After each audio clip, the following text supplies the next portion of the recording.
peeps of different magnitudes. How's your day? Are you okay? Well, I am doing great. I am doing Legitness, and this is Legitness Lauren. Charlie Post on case.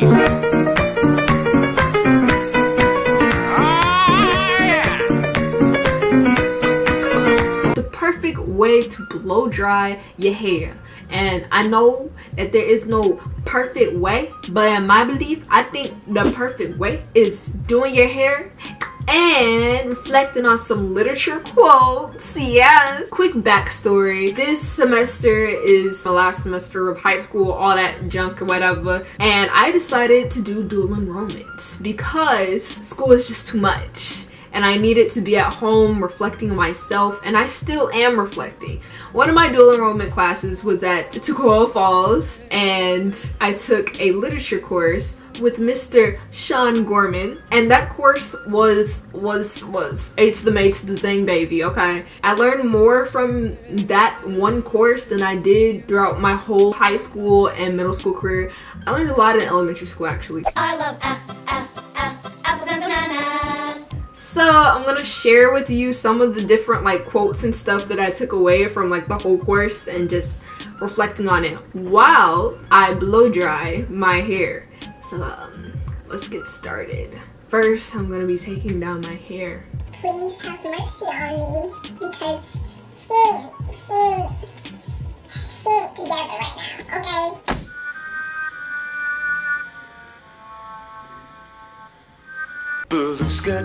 We can do. These are all the notes that I took during that course. It was a lot. It was a lot going on, okay? And here is the lovely book that I took it out of. Yes, I have to send it back. So I got it into sections, right? So what I'm thinking is I do the back first and then I go into the front. So look at that. Look at the baby. Oh my gosh. Yesterday for the first time I used this. It smells good. It kept my hair nice and like fluffy. So I'm sort of digging it right now, okay? So when I'm blow drying, I want to protect my hair from heat damage. So I start using this. This is my first time using it for like protection from like heat damage and stuff. But, you know, I'm willing to like take chances. Also, this is my water bottle. First, I'm going to wet. I just wet my computer. Oh no, you didn't. I should probably see about that. Okay, we're getting somewhere. Okay, now it's all wet and whatnot.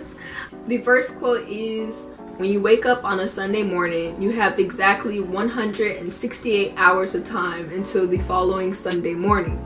And everybody on the planet gets 168 hours. No one ever has any more or any less time than anyone else. He was basically saying everyone has 168 hours to do whatever they want to do. So if you prioritize like partying, you're gonna spend most of your time partying. If you prioritize learning, you're gonna spend most of your time learning. It just really depends on what you have, but everyone gets 160 hours. 68 hours minus the like sleep and eating and all that stuff. So usually I don't brush it when it's like this. I haven't brushed it like this in a long time, but I just feel like I need to. And I'm not using like a hard brush because when it's wet, it's at its like, it's easy to break off when it's wet. My hands are wet. Ah! So after sleeping, eating, working, and one hopes going to classes, the rest of our 160 hours are spent doing whatever we find personally important. So yeah, just adding on.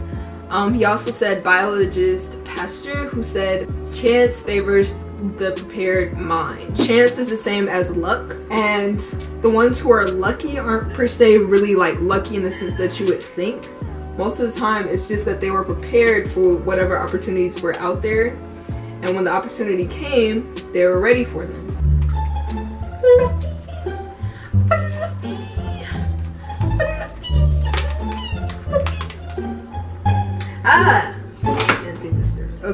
Okay. Another quote that I think came from Sean Gorman, like the professor of the class, he said, real writing does something. And that stuck with me because I was like, the whole purpose of my writing, the whole purpose of anyone's whatever, their talent, their job, or whatever, is to do something, to make change in the world, to promote something better, to just do better, to help other people do better, or to show them something that they've never seen before, stuff like that.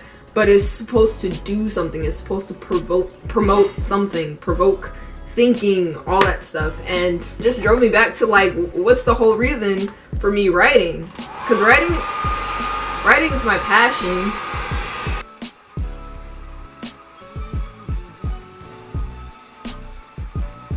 I'm gonna put on this olive oil so I can keep it moisturized. The next is from George Orwell in his writing Shooting an Elephant, which was based on like a true story with him and whatever.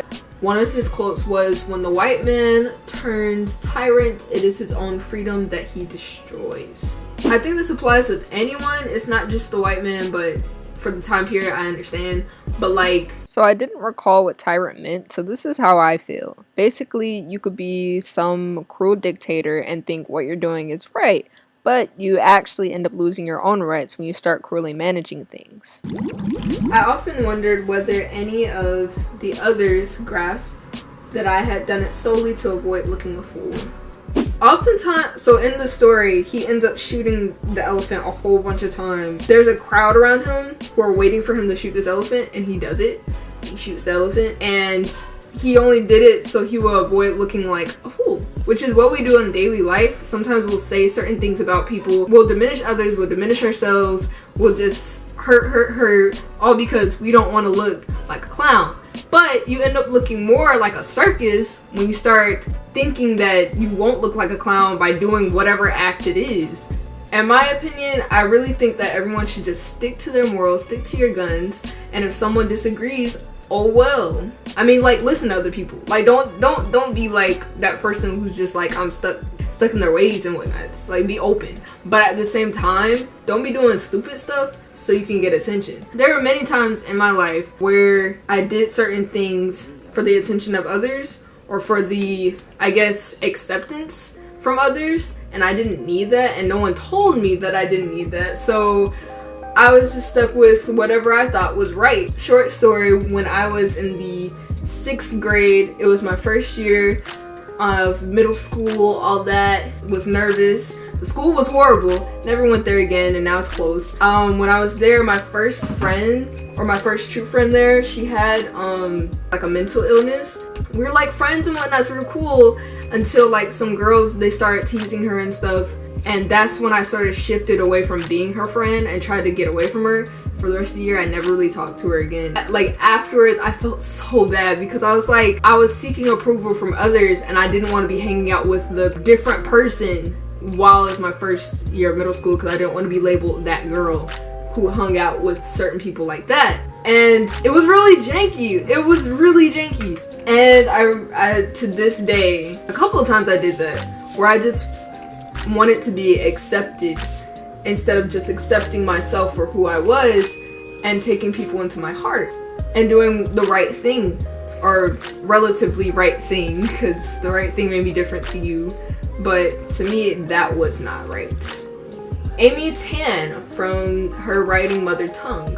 I spend a great deal of my time thinking about the power of language, the way it can evoke an emotion, a visual image, a complex idea, or a simple truth. Language is so vast. It's a lot. There's a lot of languages, and one of the main languages is body language. Like, you can never absolutely tell what a person is thinking or what their mindset is, whatever it is. Like, it's hard to tell exactly what people want if they don't vocally say it. And even if they vocally say it, sometimes they don't even really want it. So how can you tell anything? How can you know? How can you know? Okay, this is from A Letter to Birmingham Jail by Dr. Martin Luther King, which is a very interesting read. It's long, but it's a very interesting read. An unjust law is no law at all. Because if his main point was like, if it's not protecting everyone, then it's not really much of a law now, is it? Like not saying like there should be a law protecting all murderers or something like that, but he was talking more about like segregation and how voting was done with like the poll taxes and stuff. If you don't know about it, you should definitely go learn about it because it's important. It's part of your history. Any law that uplifts human personality is just. Any law that degrades human personality is unjust. Beating people for trying to vote or trying to get their rights is really janky, and we still do it to this day, but you know, that's just the world for you. He quoted T.S. Eliot, "The last temptation is the greatest treason, to do the right deed for the wrong reason." You can feel like you're doing the right thing. The right thing may not be the right thing for all. The right thing may not be the right thing in the moment. You can do the right thing in the wrong time. One choice can change your whole life. Yes. Yes. Yes. Okay. Michael Kinsley, "The intellectual free lunch." This is a very thought-provoking one. As a student of rhetoric, you have a great obligation to know the facts before you assert your opinion. A lot of people like claiming stuff, or they like to say certain things about certain people or whatever, but they don't have their facts straight. So it just comes out like blah. Like you might as well just give me trash because you don't have any evidence to back it up. And I understand, like, some people, believe in Santa Claus. Some people believe the world is flat. Some people believe what they want to believe. Those strong issues, if you ain't got your facts, I don't want to hear nothing. I don't want to hear nothing from you. Like, all you gotta do is listen. Just take in everything everyone's saying, go do your research, come back to the conversation, and then put your input. Or just accept that you don't know what you're talking about, or tell people, hey, I don't know what I'm talking about, but this is sort of how I feel about it. Give a disclaimer, okay? Because we all know that you don't know your facts. It shows. Now there's the intellectual free lunch. I'm entitled to vociferous opinions on any subjects without having to know or even think about it. So many people out there spouting stuff, spouting claims, spouting all this fake news, all that, saying Trump is bad or saying whoever is bad or whatever, but you ain't got no facts. Like, okay, we all generally know that whoever is bad news, but you have to know why. Personally, I have to admit, I don't know a lot about politics, but I don't speak a lot about politics, so really, it ain't affected me much. In their company, you must not only raise your voice, but also have something interesting to say.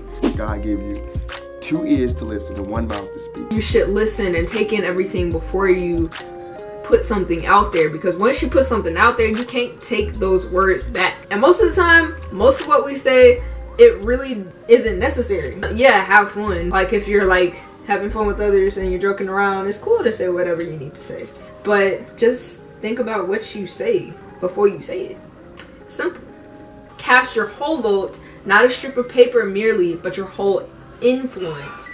Don't just be voting for the president. Vote for the senator, vote for the governor, vote for the different people that are actually making more decisions than the president is. The president is pretty much a figurehead. Congress makes a lot of decisions, like a lot, because they're the ones who are actually making the laws, the ones who are writing them in for like voting and all that stuff. So really, you should be voting a lot for like Congress and stuff. Like, not saying don't vote for the president, but vote for everyone, okay? Learn. And I'm a hypocrite for saying this because I don't know anything about politics right now, but I will learn. So don't just stop at the voting booth. Go out and make a difference. Go out and serve your community. Do stuff. Help out. Change the world. Make it a better place for you and for me and the entire human race.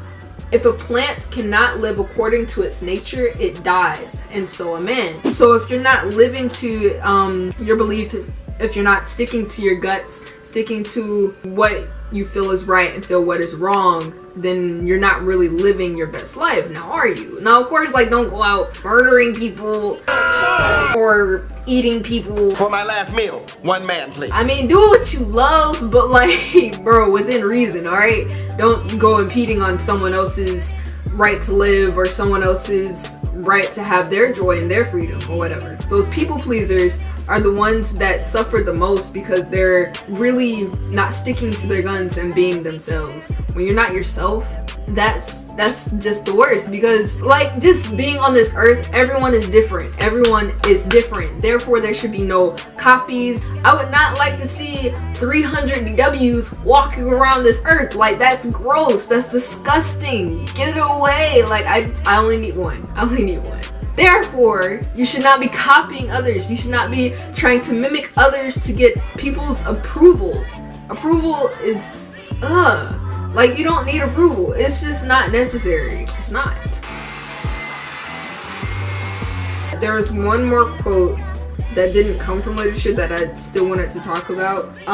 Stephen Furtick, he's this pastor. I don't know if you know him or not. And one of the things that really stuck out to me that he was talking about is approaching different events in life or things that are happening to you not as good, not as bad, but as simply an event.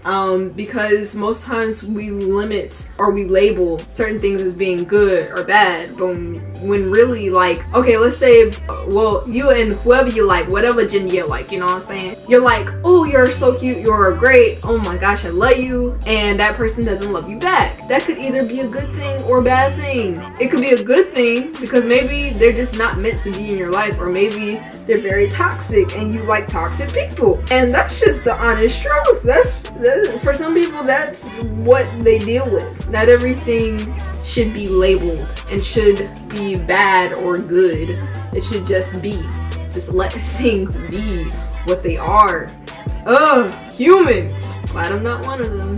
This is the finished look of my blow-dried hair. Yes. So the song of the week for this day is Misty by Johnny Mathis. It's very good, nice and pleasant. Please like, please subscribe, please comment down below what your thoughts are, what are some of the takeaways that you got from the quotes. So hit the notification bell once you have subscribed so you know when my beautiful face ends up on your phone or on your laptop, anything on this channel and whatnot. Stay legit, full of legitness. Flying through the night, floating on the way to the city lights.